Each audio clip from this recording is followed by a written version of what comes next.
Vision Edge gives you less eye strain and reduced damage caused by blue light. We like to call Vision Edge sunscreen for the eye. It all starts with your highest level of visual performance, only achievable through scientifically proven Vision Edge.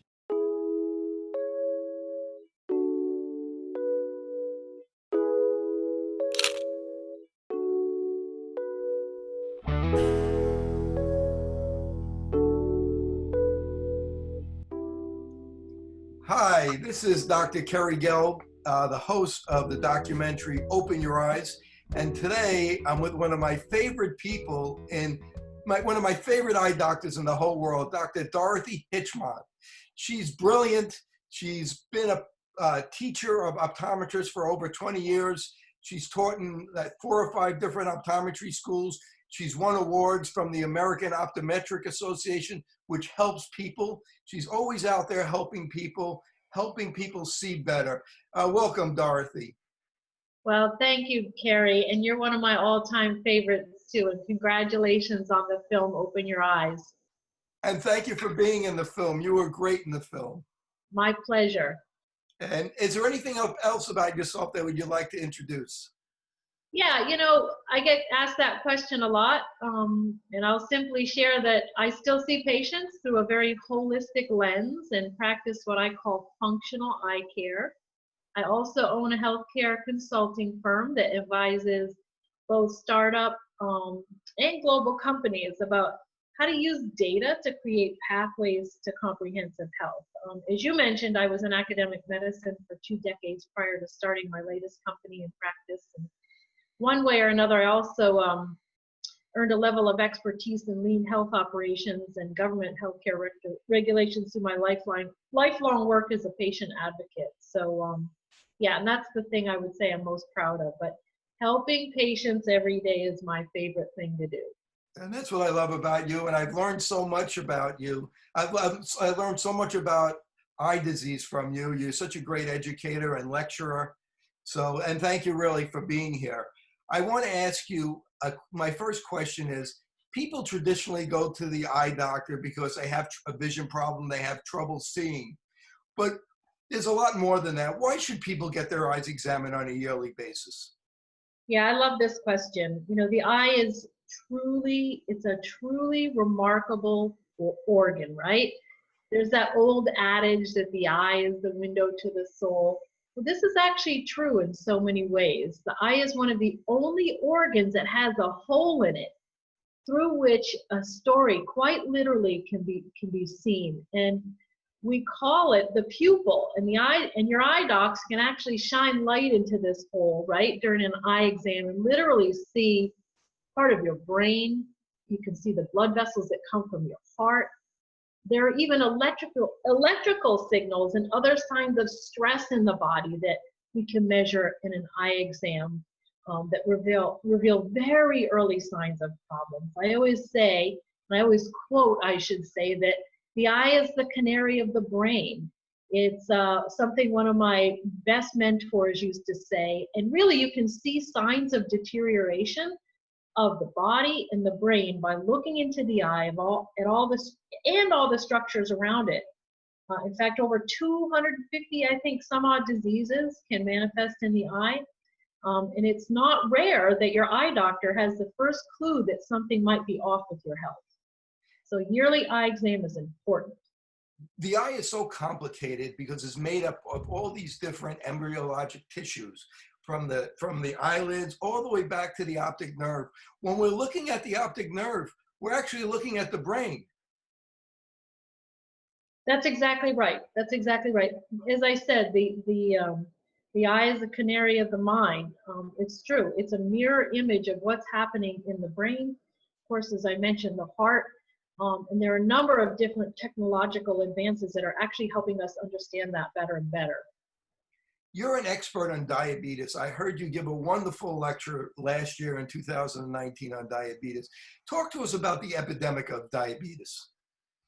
Yeah, well, epidemic, we call it an epidemic, but at this point, it's a global pandemic. It's really a scary concept to think that the entire world is at risk for developing diabetes. And I'm certainly passionate about this topic because there's clear evidence that the disease can be prevented and in fact cured. We know that diabetes is associated with higher rates of cancer, Alzheimer's, heart disease, and these are all leading causes of death. So every provider really needs to throw their hands into the ring under this epidemic because so many people are at risk for developing type 2 diabetes. And the human brain, you know, really is perfectly designed to become addicted to sugar. I repeat that over and over again, and that's what I want the public to know. Sugar impacts some of the same chemical pathways in the brain impacted by opiate drugs. We all know what a problem that is, but in terms of scale, the diabetes epidemic is killing millions more. And so, you know, of course we have to pay attention to this. As I said, sugar is it's powerful stuff. And most people don't even know that sugar is hidden in many of the foods of the standard American diet, so to speak. They have trouble identifying what foods have sugar. There are over 50 names for sugar that are allowed in food labeling. I highly recommend that patients figure out these names. You know, there's a great resource. One of my favorite docs, besides you, of course, is Dr. Robert Lustig. I call him the sugar doctor, but he's an amazing pediatric endocrinologist who's dedicated his life's work to you know, stopping the epidemic that we call diabetes. You can go to his website. I think it's it's actually robertlustig.com if I'm not mistaken. And there's an education section there. And I tell people, go look, find, figure out what that list is of stuff and read labels. People simply know that most foods contain sugar or simple carbohydrates. You know, we can identify some foods, right? Bread, pasta, rice, desserts. But most people don't understand this in most packaged food. In fact, the CDC can actually measure what we're consuming as a U.S. population. On average, considering how much sugar is used in our food, it's about 17 teaspoons a day.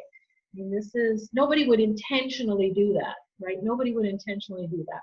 So the threat is hidden in our food, and I encourage people to really pay close attention to that. And, you know, a really simple rule to follow is more daily vegetables, some fruits, less meat, less sugar, right? Ditch the packaged foods and all the soda. And you can, you know, if you really want to get into this and you're motivated as a patient, or quite frankly, even as a doctor, I really encourage my colleagues to get on this train, pay attention. I would start with the book called Fat Chance by Dr. Lustig. So that's one of my recommended reads. He's done some incredible studies in San Francisco where he took sugar addict children's diets and looked at their biomarkers. Mm-hmm. And he found that I think their biomarkers got much, much better. Absolutely. This is 100% reversible condition. I'll tell you, even my own mother, who has lived with diabetes for 40 years, was able to, after many years of having diabetes and many, many years, I think 10 years of being on insulin, was able to lose 55 pounds. I mean, this is one of my favorite, most amazing, you know, patient stories. It's my own mother, and I'd love to take credit for it, but I can't, because she just figured out a way, you know, to motivate herself. And she came off her insulin, right? So this speaks to the body's regenerative capabilities. I mean, she's for sure is my favorite patient. And you know, this is not some rare example. This is real stuff. So yeah, you can not just reverse the biomarkers, but the disease entity itself. So I'm hopeful. Well, that's fantastic. And if you could get your own mother to listen to you, I know I can't get my mother to listen to me. So you are amazing. I'll swap you. So health insurance companies and the government are encouraging patients to get their eyes examined yearly. Can you explain why and expand on that? Yeah, you know, there are a couple main reasons. I'm going to put this in very simple terms and not get into all the weeds about how we measure quality in the whole data world. But the bottom line is there are a number, or I should say numerous public health studies that show that the cost of performing eye exams is far lower than the cost to treat diabetic eye disease downstream. And the second reason is because vision loss from diabetes can be, as we just discussed, prevented and treated if caught early enough. And that's at all stages of the eye condition. So really no one, especially in this country, should ever lose their vision from diabetes.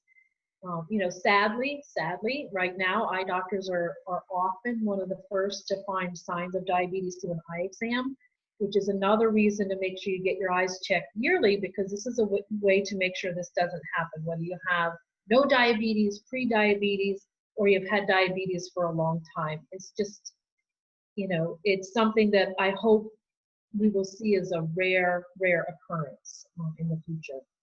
What can diabetes do to the eye? Well, I get the question all the time, can diabetes actually cause vision loss or blindness? And the answer is absolutely it can. In fact, it's the leading cause of blindness in the working age population, which is, not that we want anybody of any age to have vision loss, but if we start losing people in our working age population, which is going to happen if we don't do something about this epidemic, we're going to have people that can't function in this new world that's emerging around data technology.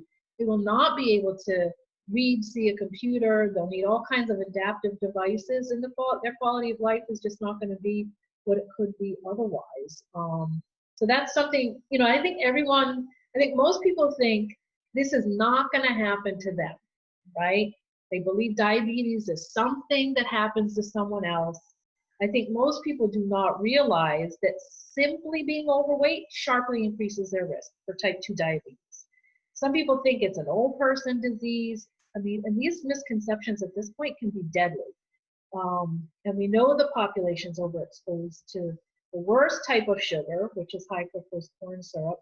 And this is just going to continue on. So if blindness doesn't motivate you to put the sugar down, I don't know what will. So yeah, people really need to educate themselves and understand who's at risk. Well, that's amazing. So when somebody comes to the eye doctor, what does the eye doctor do, and what kind of technology can they use beyond traditional instruments to see if somebody's at risk for diabetes, whether pre-diabetes or diabetes itself? Yeah, so I'm going to answer that question. I'm going to give you some long-winded answers. The first thing your eye doctor needs to do is ask some pretty basic questions, right? We call it a medical history. In today's world of what I call hurry-up care, those questions can easily be missed. Maybe there's not time for them, but this is why I like to talk directly to the public. This is why I love your film. This is why I like this type of venue, because this is going to be however long, but 40 minutes or whatever. And if a patient decides they're interested and they want to listen, or even one of our colleagues, it's a lot of time that we can spend talking to them. So listen, folks, here's the deal. Here's who's at risk, right? Half the U.S. population. So I'm just talking about the U.S. population. I'm not even talking about the global figures, which are also rather scary, is at risk for type 2 diabetes. So if you're overweight, if you're over 40, if you had diabetes when you're pregnant, if you gave birth to a baby over 9 pounds, if you have a mother, brother, father, sister with diabetes, if you have metabolic syndrome or non-alcoholic fatty liver, if you're Latino, if you're a Native American, African American, a little higher risk there. But this disease does not discriminate. And you shouldn't be fooled if you don't fall into these categories, right? I see patients who are trans, they think they have no relatives with diabetes, they think they eat right, and they still come up positive. So, just assume you're at risk is kind of my motto. And if you know your risk, or if you think you're at higher risk, you must get checked. Eye exams, dental exams, a visit to your primary care doctor to get a blood test known as a hemoglobin A1C. Are essential for understanding your risks, and I encourage patients to actually educate themselves and watch for other things like classic signs. This is the stuff you learn in your medical training. Are you thirsty all the time? Are you hungry? Do you have chronic infections, but you can't figure out why you have those?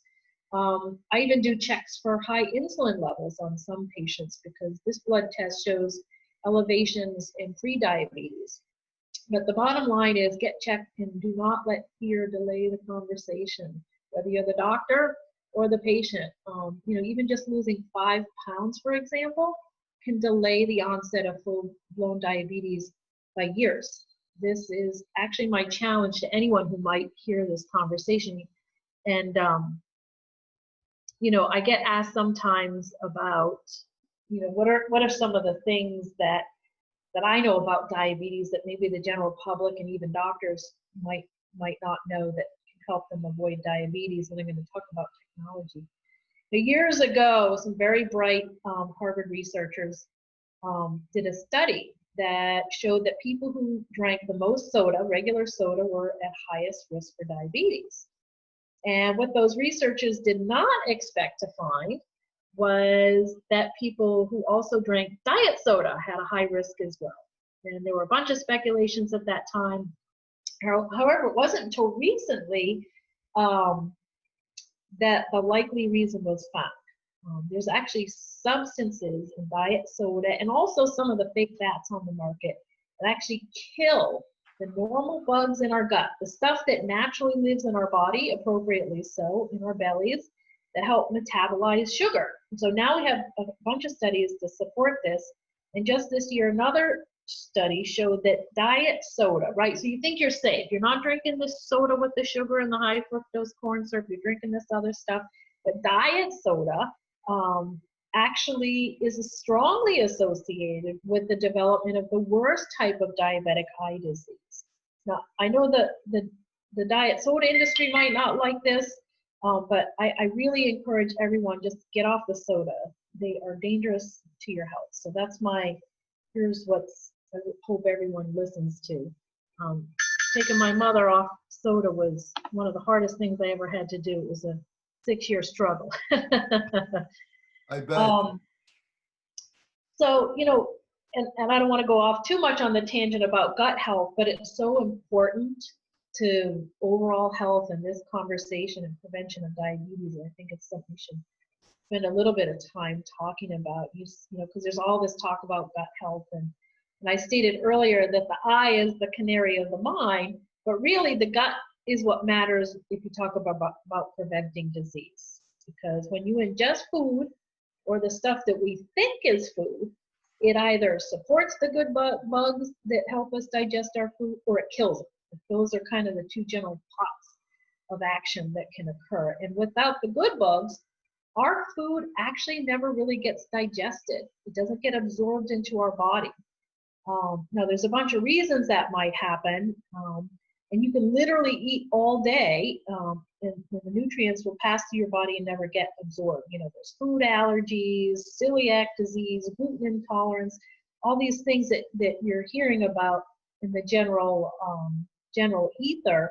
But I put them all into this bucket called malabsorption. That means for some reason, your body's not absorbing the nutrients. So this is why you can get some people that don't fit into the buckets that they normally would to develop diabetes. But because of malnutrition, they're still developing the disease. In other words, something has gone wrong in your gut.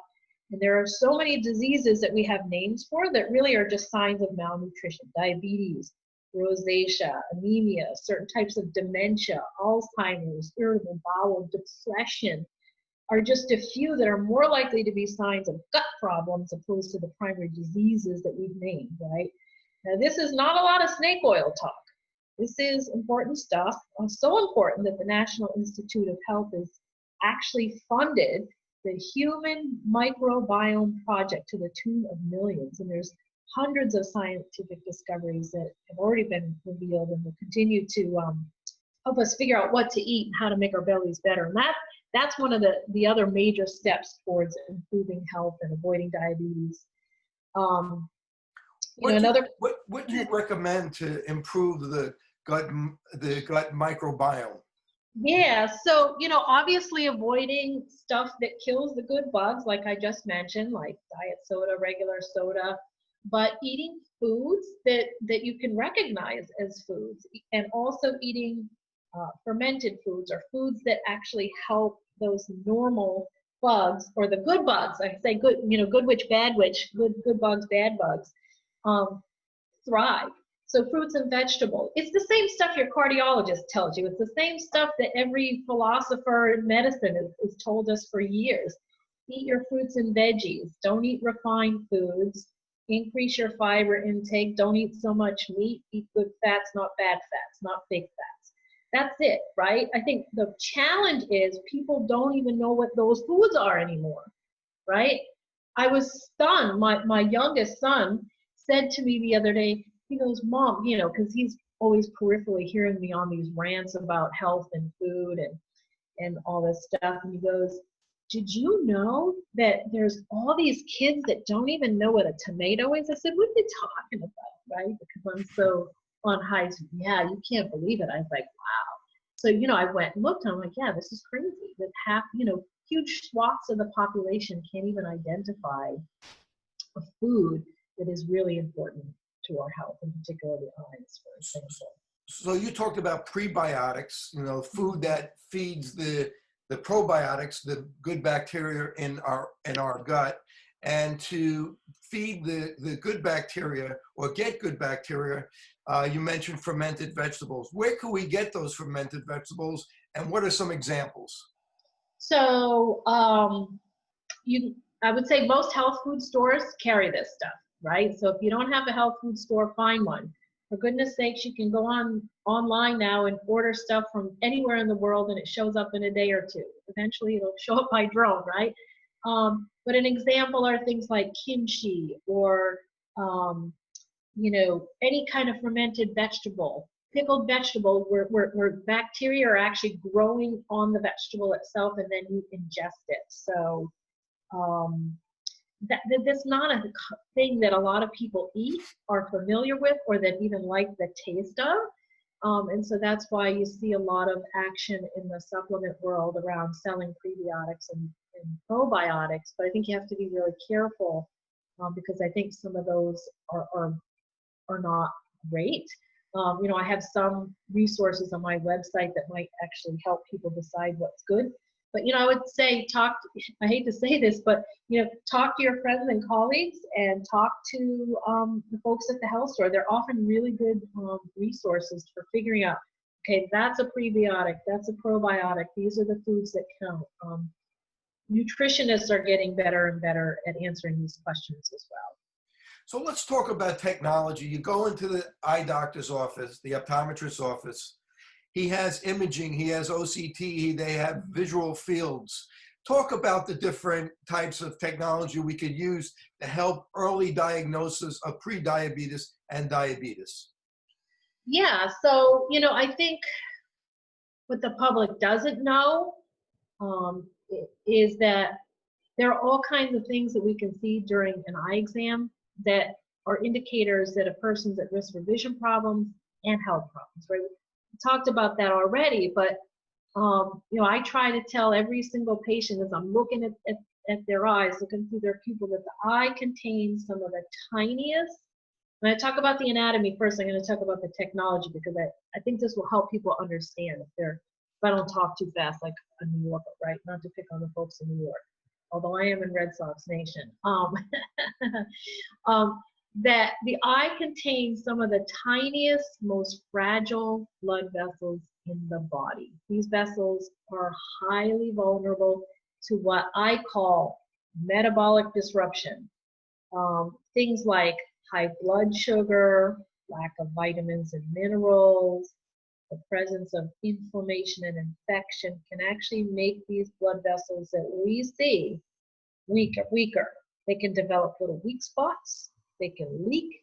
They can show buildup of the stuff that the body produces to heal itself. This is a process cardiologists call atherosclerosis, and it causes the most common form of heart attack, for example.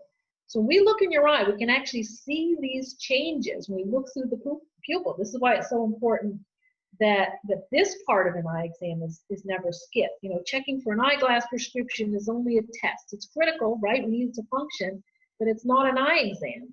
And it could have devastating signs of an eye disease in your eye with no changes, no symptoms. If I could screen, quite frankly, one thing, you know, from the rooftops, the proverbial rooftop, it would be get a real eye exam. That means you should have your vision checked, eye coordination check. This is highly indicative of brain function. And you should have a look beyond the pupil to the retina. I mean, you even did a study yourself using a special retinal test that revealed changes in the blood vessels of the eye that actually corresponded to the precursor of diabetes known as hyperinsulinemia. I mean, these are really, really important things. So you say, okay, that's what those are some of the things that we see. What are the technological advances that can help your eye doctor identify these things? Well, there are diagnostic machines, right? Machines that can help you make a diagnosis in your eye doctor's office today that I consider true technological accomplishments. We actually, often the machines will use light because the pupil is a dark hole. You have to shine a lot of light through that hole to actually see what's in there, right? So light of a wide variety, sometimes called or referred to as multispectral analysis, can be shined across the entire eye, from the front to the back. And when you do that, you can actually see the earliest signs of diseases, from dry eye to nearsightedness or myopia to diabetic retinopathy, macular degeneration, glaucoma, and even brain diseases like Alzheimer's. Today, there are signs that I could not detect on my own without the help of this specialized light. And quite frankly, even some artificial intelligence is embedded in these devices. In fact, there's been artificial intelligence in a lot of these devices for years. So I always say the eye docs have a jump ahead on nutrition and technology. And we're really, it's a privilege to be able to use these devices.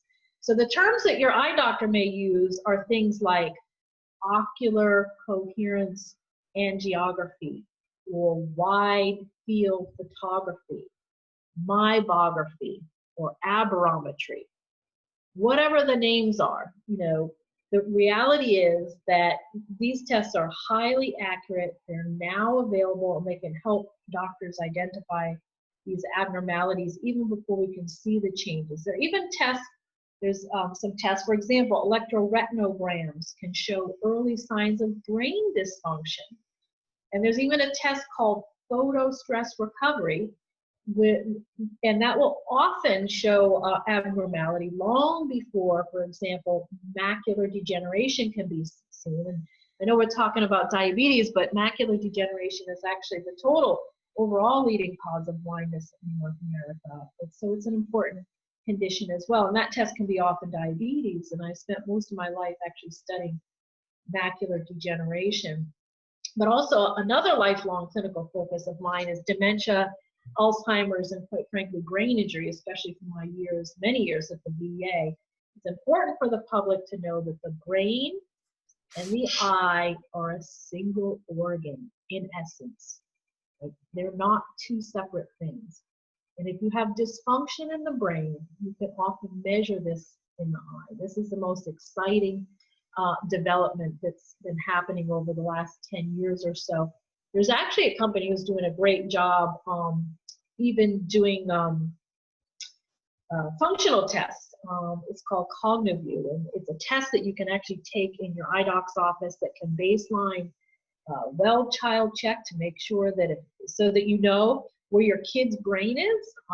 Perhaps they go play a high performance sport, they get a concussion, for example. You're going to know if there's dangerous changes after that test. Or it can uncover early signs of Alzheimer's or dementia. You know, there's something that I mentioned earlier called ocular coherence tomography. There's something called lens aberrometry. And those two tests can provide a lot of information about Alzheimer's in increasingly accurate ways. So, you know, the bottom line is the more information we can extract from the eye, which is a lot, the better insight we have into your health. No pun intended, of course. So yeah, just a trip to your eye doctor, there's so much information that your eye doc has. Hopefully your eye doctor is discussing this information.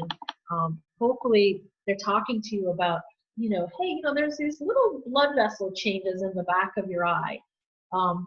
Has your primary care doctor ever told you that, maybe you might be at risk for developing diabetes?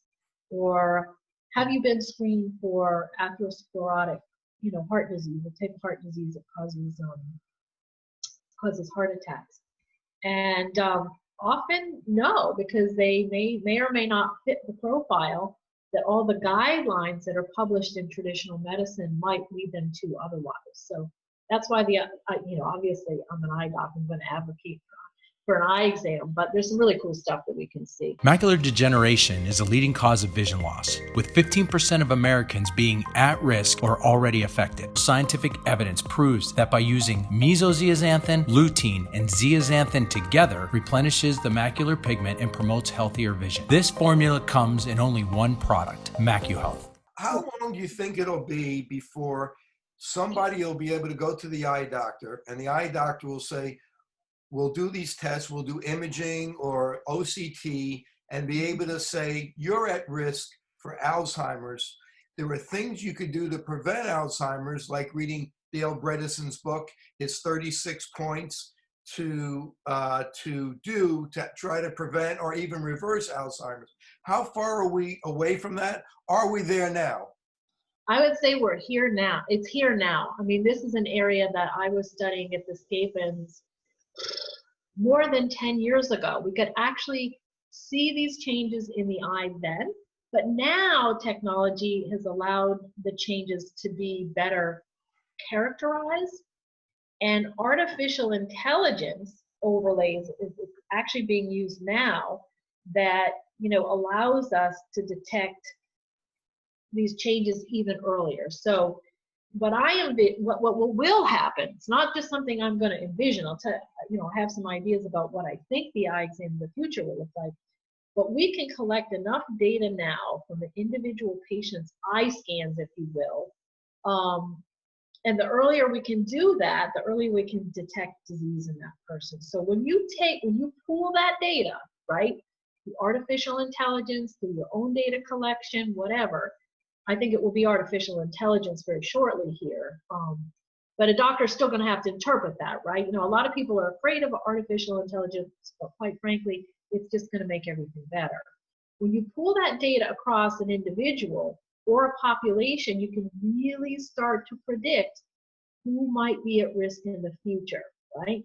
Google even has an ongoing project right now, and they've been able to predict with a very high level of accuracy, just by looking at the back of the eye, the retina, is this patient male? Are they female? Not only do they have high blood pressure, but what is their blood pressure within just a few points? Are they at risk? Are they at risk for a heart attack? I mean, high levels of sensitivity and specificity now. So those are the conversations that are here and are going to happen on a more regular basis in the eye doc's office.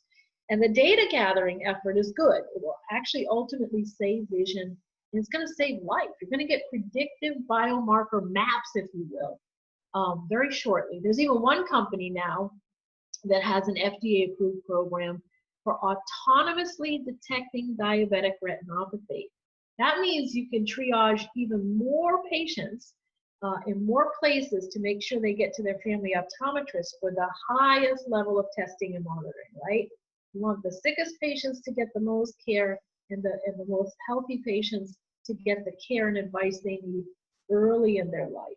And I think that's the holy grail in healthcare right now. There's even a device on the market now that uses light to uncover the metabolic health of the retina. So this is beyond stuff that we can even see right now. And that's going to let us have conversations with people who are at risk for blindness decades before they get the disease. I actually envision having conversations with 20 and 30-year-olds about their risk and what they can do now to prevent, these maladies happening down the road. And not everyone's going to listen, but it is our obligation, to make sure that we inform our patients. So what are the signs that the optometrist could see on retinal imaging that could give us a clue that the patient may be at risk for Alzheimer's?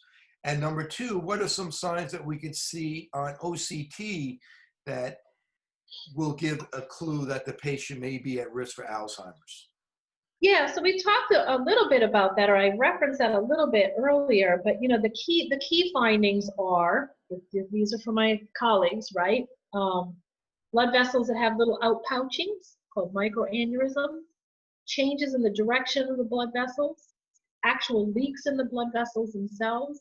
There's a substance that accumulates in the retina called drusen that can be highly indicative or associated with Alzheimer's, known as amyloid protein. You can also see that protein in the lens, the human lens. So those are just a few examples of what I see and what you see when we look inside the eyes of some of our patients, that if we can see that, those are alarm bells, right? And then you have the conversation with the patient, you know, about their diet, about their family history, about what they can do in terms of prevention. And then those are, you know, other additional long conversations.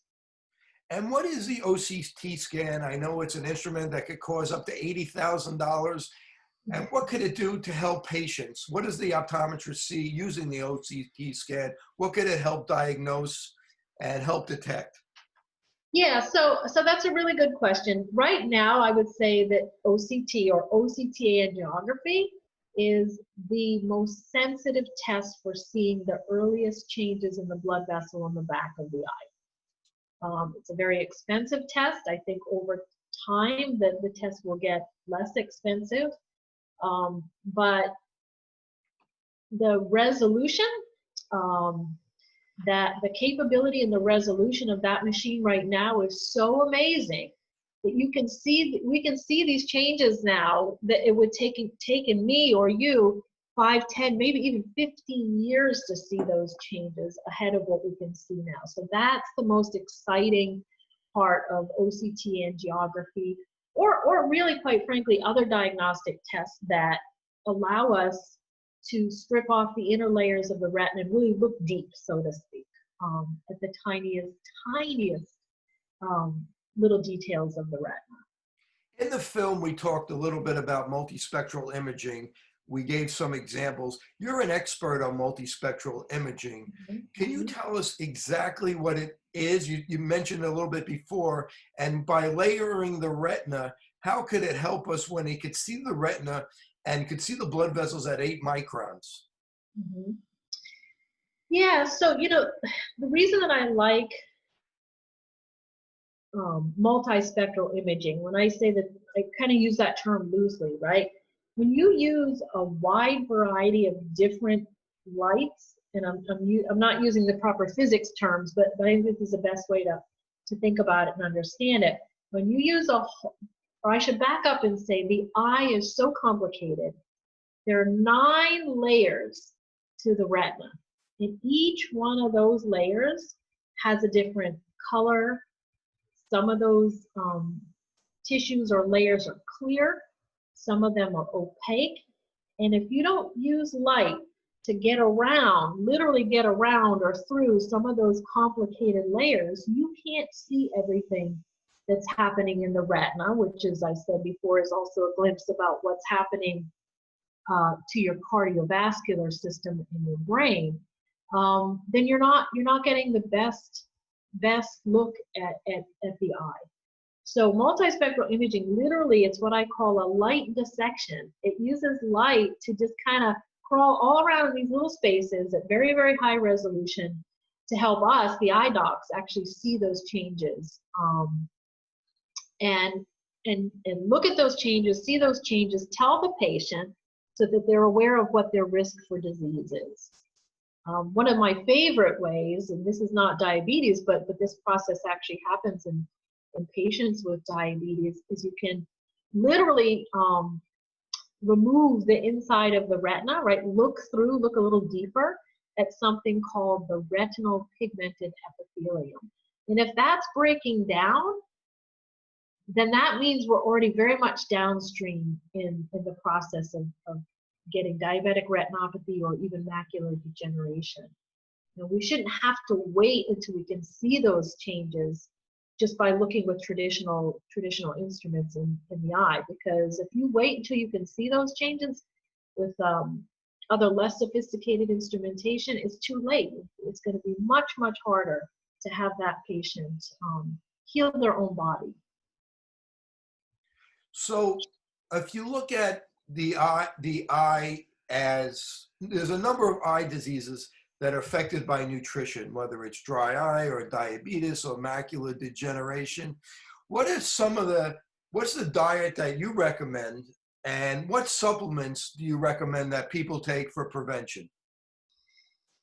Yeah, so, we call all of these things different diseases, but I think it's all just one big pot of degeneration, right? That's kind of how I think of it. So my recommendations for all of these conditions, quite frankly, are very, very similar, very similar. So you're always going to hear me say, you must eat fruits and vegetables, 5 to 6 servings a day. You need to ditch the pasta, the rice, and the sugar. You have to increase the fiber in your diet. How do you do that? Well, you eat fruits and vegetables, right? You have to have healthy fats in your diet that come from things like avocados, fatty fishes, and nuts and seeds. Those are like the essentials. For people who are not getting essential nutrients, they really need to supplement. Now, we know from a longitudinal group of studies called the age-related eye disease studies and many, many other adjunct studies that there's a specific group of vitamins that will help delay the onset of macular degeneration in some people. So I tell those people, you must eat the right foods. If you don't think you're eating those right foods, even if you are, you still need to supplement with this particular vitamin. So everyone needs something a little bit different based on their individual situation. So I like to choose a vitamin company that gives me a little bit of flexibility in what I recommend based on that patient's individual situation. Now, I happen to use the I Promise brand of products. So they have a vitamin for patients with diabetes. They have a vitamin for patients with macular degeneration. They have a supplement or a vitamin for people with dry eye. They have a general multivitamin that you can team up with some of these other supplements. They even have a supplement that helps block the bad effects of blue light coming from cell phones, iPads, computers. It actually has a name. It's called Teen Shield. Why is it called Teen Shield? And then there's one for younger children, because kids are the ones now, these digital natives, as we call them, who are going to have decades and decades of exposure of this blue light that we're still not sure what that long-term impact will be, but we sure do know that blue light is not good for the retina. There's just some physiological facts around that, despite the fact that there's not a huge amount of studies to say, oh, it definitely causes this or it causes that.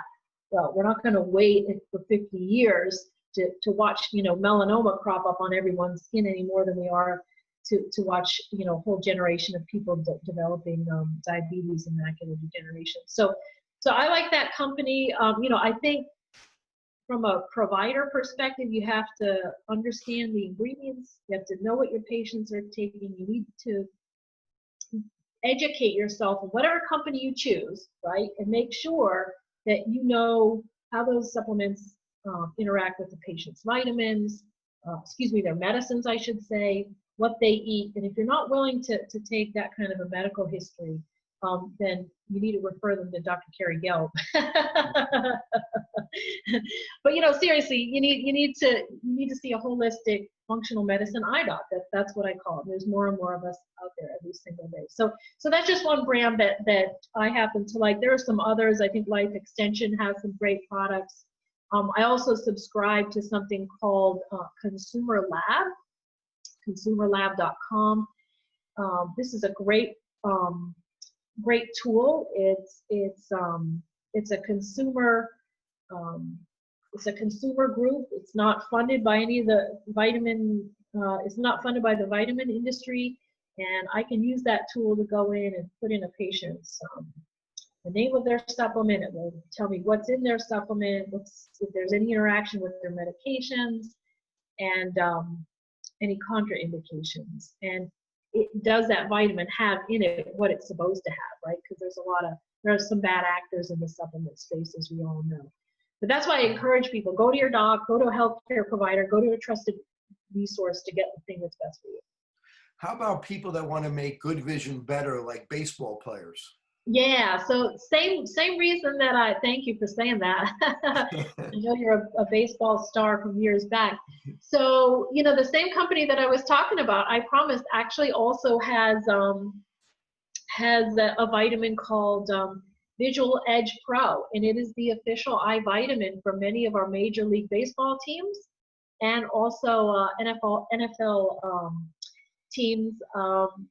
I think I can do a little bragging. I know you're a New York Yankees guy, if I'm not mistaken, but the Red Sox just adopted, I promise, as the official sports eye vitamin. So I am on the board, as you know, for full disclosure. We're very excited about that. So yeah, you know, if your kids looking at blue light and playing sports, you know, in my office we would have something to address all of that. I actually use that product to also pre-treat my soccer and football players. What kind of foods have lutein and zeaxanthin in it that's contained in these supplements? Yeah, so there's a great book called Eye Foods, written by two Canadian optometrists who are moms and who were asked a lot, you know, what are the foods I need to eat? So some important eye foods, now this is a short list, but these are sort of like maybe the top 10. I'll see if I can squeak out 10. But, you know, red peppers, yellow peppers, kale, spinach, blueberries, berries of any kind, you know, the healthy fats like avocados and almonds and walnuts. That's 10 right there, right? Those are some of the ones that are top on the list, depending on what your preferences are. But I would encourage people that you can go to even I think it's ifoods.com, and there's a nice list of foods there. You can go to the Ocular Nutrition and Wellness Society website. There are all kinds of eye food lists there as well. But yeah, you know, anything that's a darkly colored fruit or vegetable is most likely to have these special substances that we call carotenoids in them. And those are the substances that protect your eye. You know that old adage, you are what you eat? It is true when it comes to the eye. And those substances protect you from disease, from the sun, and from a whole host of other metabolic insults. Any special spices that contain those? That's a good question. You know, there's that old song, Parsley, Sage, Rosemary, and Thyme, by that oh so famous group. Here's my answer to that. All spices are good, right? All spices are loaded with antioxidants, which is good stuff, right? It's good stuff for you. And so, you know, turmeric, cinnamon, you know, these are all some of the things that you hear about. And there's a reason for that. They're highly protective, not just in the blood vessels in the eye, but the blood vessels in the heart, the blood vessels in the brain. I have to ask you about omega-3s. That's the $1 million question. I get asked about omega-3s all the time. The omega-3 fat industry is $1 billion industry in the United States. When you have those kinds of numbers floating around, there's always going to be the chance that low quality omega-3 fatty acids will be on the market, right? So what I tell people is, if you can eat 3 servings a week of fatty fish or another food with a high concentration of omega-3s in it, you're way ahead of the average person in terms of using your food to prevent disease, right? So a lot of people don't eat this stuff. We know that they don't eat this stuff because we know it's not being sold in the US, but those substances are things like sardines, mackerel, herring. I think I mentioned avocado, walnuts, right? So those are the more common foods that have fatty acids. You must have these in your diet. You must have them in your diet. If you don't have them in your diet, you're going to get dementia. You're going to get potentially cancer. You're going to get heart disease. It's just a fact. There are so many studies that say if you don't have these foods in your diet, bad things are going to happen, right? The studies for eating the foods are the most strong.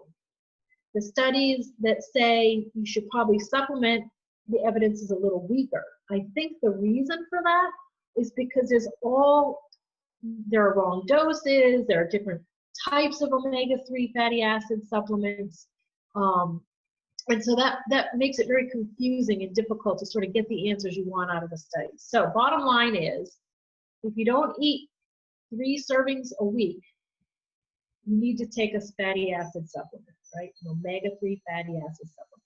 That's the bottom line. Some of my favorites, if you can tolerate a tablespoon a day of Carlson's cod liver oil, that's one of the best ways to supplement your diet. You want to eat it with food. It's a really good idea to eat that fat with your dark green leafy vegetables because it helps the substances in those foods get absorbed a little bit better. The same company that I recommended earlier also has high quality omega-3s and all of their eye vitamins. If you don't have this fat in your brain, you're going to get dementia. I mean, it's just the way it is. And as I said, the eye and the brain are intimately linked. There's even a pre-concussion treatment program out at University of Cincinnati, where they actually supplement their football players with omega-3 fatty acids, a pretty high level of omega-3 fatty acids. But you got to look at the supplement, ask an expert. You have to look at the active ingredients, which are termed DHA and EPA. You need to know the amounts in the balance. If you go to iPromise.com, not to make this an iPromise commercial, but that's just one I'm most familiar with outside of the Carlson brand. Nordic Naturals is another company that's great, but there are a number of good, trusted companies, and I really encourage people. That's a big one. That goes without saying that everybody needs this in their diet or as a You're so passionate about prevention of disease, diabetes, macular degeneration. What are like 3 take-homes that you would want people to go home with after watching this video podcast? Yeah, I think I've stated them, but let me summarize. No soda, eat your fruits and veggies, get your omega-3s. And what book are you currently reading right now that you learn? You know so much about this. You're such a wealth of information. It's really, really, really hard to sort through all of the insanity. But the book that I'm reading right now is a book. It's called Toxic Staple. It's by Anne Sarkeesian, and it's really an amazing book on gut health. And I'd encourage patients and doctors who have chronic trouble with their belly or other symptoms, give this book a read. It's awesome. It's not written by a doctor. It's written by a pissed off grandmother whose entire family was found to be gluten intolerant or actually have celiac screw. And she really it's a great story. She saved her really entire family from the clutches of what I call a discontinuous, episodic, inaccurate traditional medical system. So it's a great read. Sometimes I'll get asked about, how do you see the future? What does the eye exam of the future look like? And I give away free advice about this all the time. But, in the end, I think I look forward to the day, which is almost here, when I get a genetic map, right, of a patient's risk, first time they come and see me, that helps me prescribe the best prevention strategy from the first day, right? There are diagnostic tests in the pipeline that are being combined, as I said, with artificial intelligence that will help us identify diabetes, hypertension, all kinds of other stuff. There are machines that show the earliest sign of eye disease, brain disease, what I call metabolic mishap. And these are going to help us decide which patients need to be seen more or less often, It'll help us give individualized prescriptions for food, supplements, medications, and other prevention strategies that we know will work. There are actually nutrigenomic maps that are coming out that are going to help us prescribe even the right type of foods for patients. You know, there are sensors that are going to allow us to monitor the youngest and the sickest patients on what I call a continuous basis without overburdensome trips to the office, right? We're literally, I envision this sort of virtual, what do I call it? Virtual community that I access that engages me and the rest of the patient's doctors, right? And peer communities and health coaches for the best advice to get them on a true medical path that's going to help them. And those records are going to be owned by the patients. They're not going to be confusing. There's not going to be conflicting information from the medical home, so to speak. And most importantly, not going to be loaded with misdiagnosis. So I envision that day that doctors very shortly will be smarter, more timely, patients will be happier, they'll be healthier. And this is a utopia, I think, that we strive for. But, you know, our commitment to patients isn't going to change. Just the tools will be a little bit different, a little bit better. And, you know, there are dangers that come from the misuse of any technology. But the doctor of the future, quite frankly, will serve as the appropriate warning beacon. And maybe even shun that Hippocratic oath, right? Which above all, do no harm. You know, I think you've heard me lecture before, and one of my favorite things to quote is the oldest Chinese medical text that says, the best doctor prevents the disease and the worst doctor prevents the full-blown condition or treats the full-blown condition. You know, you're such a wealth of information. Patients don't go see you. They're really missing out. And it really makes me sad that there are people advertising on the internet that they could use their cell phone and look at it and step 10 feet away and get an eye exam. And they would be missing out on all this different type of advice, prevention of diabetes, prevention of macular degeneration, from all this technology that the optometrist has. If you could just comment on that. Yeah, that's a great question. You know, like I just said, there is all this technology out there that people will be able to access, and they will have the autonomy to make a decision about whether or not they just want to go on the computer and get a very simple vision test or visit their eye doctor. If they're not convinced that they should get all of the tests that I just mentioned, whether they're 10 years old, 5 years old, or 80 years old, then you and I have just done a really bad job. To be quite frank. And so yeah, my message to patients is make sure you're getting the complete exam. Now, that doesn't mean that I don't think innovation is good. It doesn't mean that getting an eye exam remotely or through some new special tools isn't going to be a great thing. Of course, that's going to be great. You know, I have patients who come in who are 95 years old. It's very difficult for them to get in my office. I want to monitor them sometimes very carefully. I actually prescribe a home monitoring device that I didn't mention earlier that I love, that No Tall Vision makes, so that they can do an eye check on a regular basis on themselves at home, right? For macular degeneration. For macular degeneration. I mean, it's great. No Tall Vision makes this. That's where we're going to see things go. We're going to talk to our patients like you and I are talking now, but we're not going to skip examining the tissues that are going to give us the color that'll be cheaper. Some of them will be used by patients themselves, but it doesn't mean that we shouldn't be guiding our patients, right? Or helping them along the health pathway.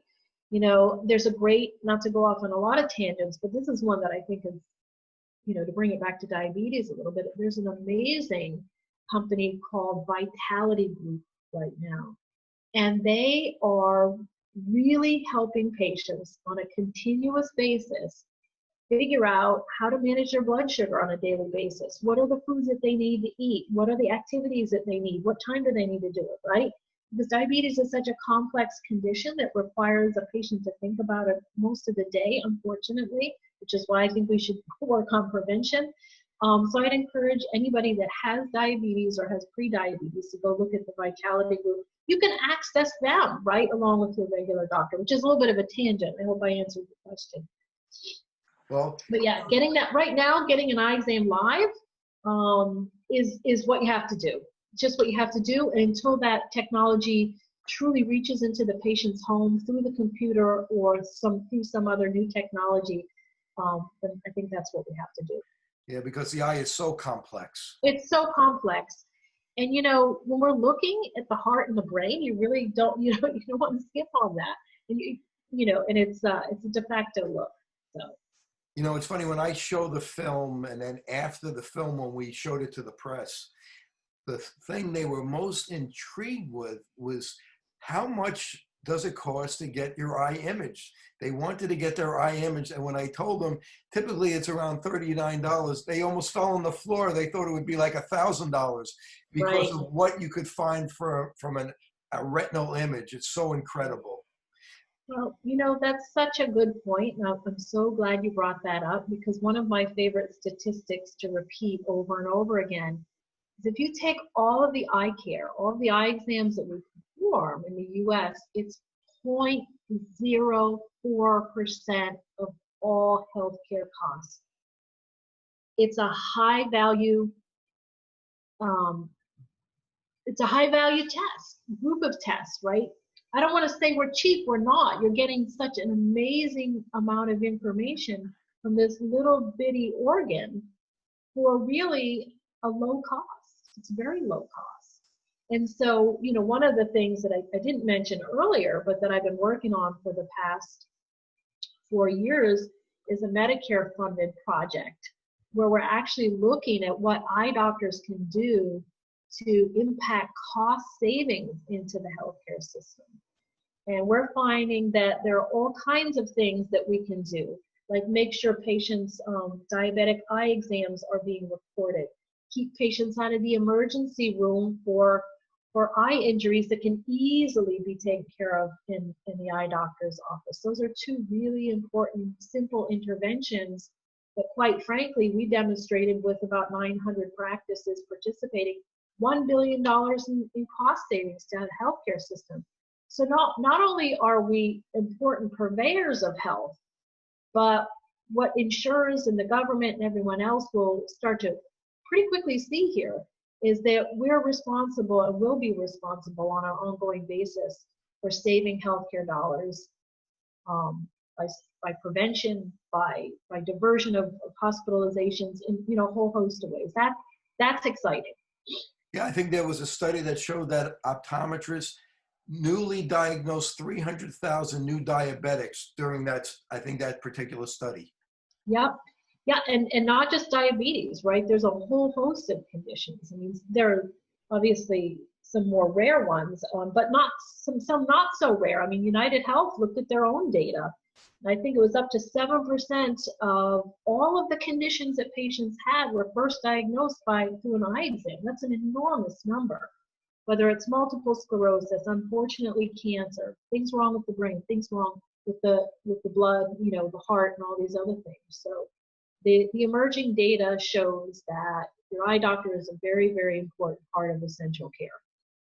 Well, I want to thank Dr. Dorothy Hitchmoth for spending some time with us. She's a true genius. She's a pioneer, and I just love her to death. And I just thank you so much for doing this. If people want to find out more about you, get some more advice, how can they access you? Yeah, they can go to my website and message me directly. It's drdorothy.org, drdorothy.org. You can follow me at iDocDorothy as well on Twitter. Well, thank you so much, and God bless you. Yeah, absolutely. Thanks. It's my pleasure, Carrie. Good luck with the film. Thank you so much. Bye-bye.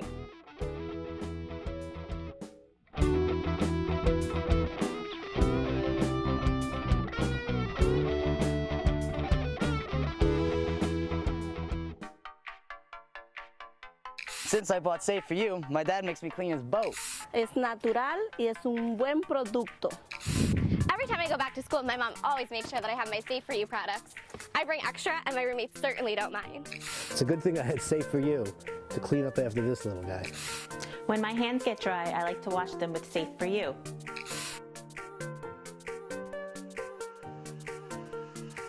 And most importantly, the reason why I buy Safe For You is because it's safe for me and you.